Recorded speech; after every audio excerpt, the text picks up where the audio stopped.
All right, let's try to solve this problem here. We are finding the arc length of this curve on the interval from 1 to 27. We are going to need y prime here. So let's find y prime.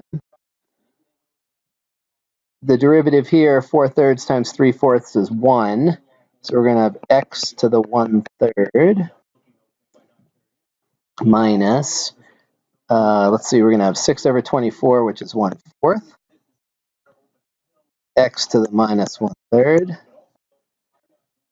plus 0. So there's our derivative. And then when we use the arc length formula, we have to find the derivative squared. So let's go ahead and square this. That's going to be x to the 2/3. And then the middle term is going to be twice AB. We're thinking of this is A, this is B. We're going to go minus 2 times AB. That's going to be 1/4 times x to the 0 plus 1/16 x to the minus 2/3.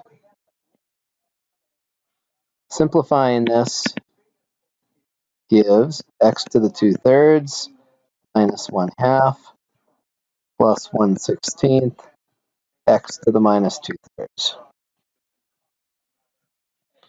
Now we are going to add 1.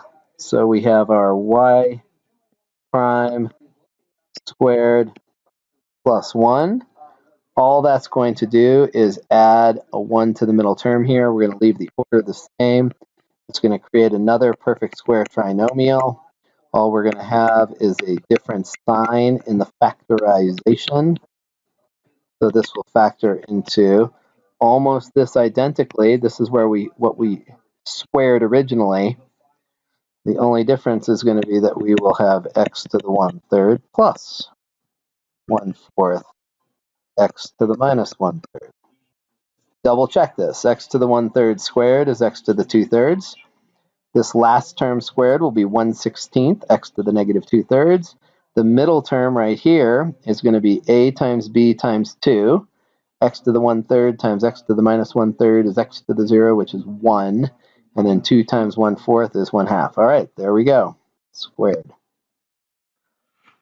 Now, this tells us that the arc length is equal to the integral from 1 to 27 of x to the 1/3 plus 1/4 x to the minus 1/3 dx. We can integrate term by term. X to the 4/3 times 3/4. Add 1 to the exponent here, and we get x to the 2/3 divided by 2/3 is multiplied by 3/2. So that gives us a 3/8 out in front. And then we have our limits of integration from 1 to 27. Plug in the 27. The cubed root of 27 is 3. So let's write this as 3 to the 4th plus 3/8. Again, the cubed root of 27 is 3, so we'll have 3 squared, which is 9, minus the antiderivative evaluated at 1, so that's going to be minus 3/4 minus 3/8. And then we just have to simplify this. So this first term, we're going to have 81 times 3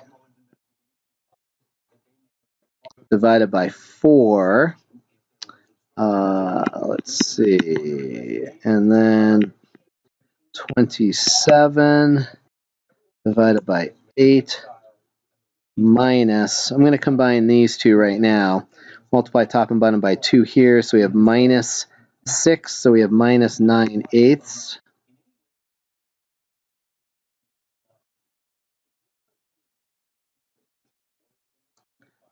I may multiply this out in a second.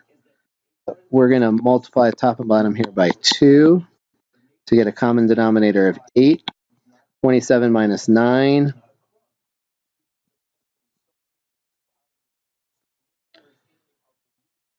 So that gives us, let's see.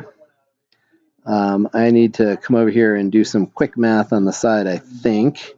So I have I have 81 times 3. That's going to be 243. Then we're going to multiply that by 2, so we're going to get 486. So then 486 plus 18, 14, so we get 504. So we'll have 504 divided by 8, which is going to be 252 over 4, which is going to be 126 over 2, which is going to be 63. That will be our arc length.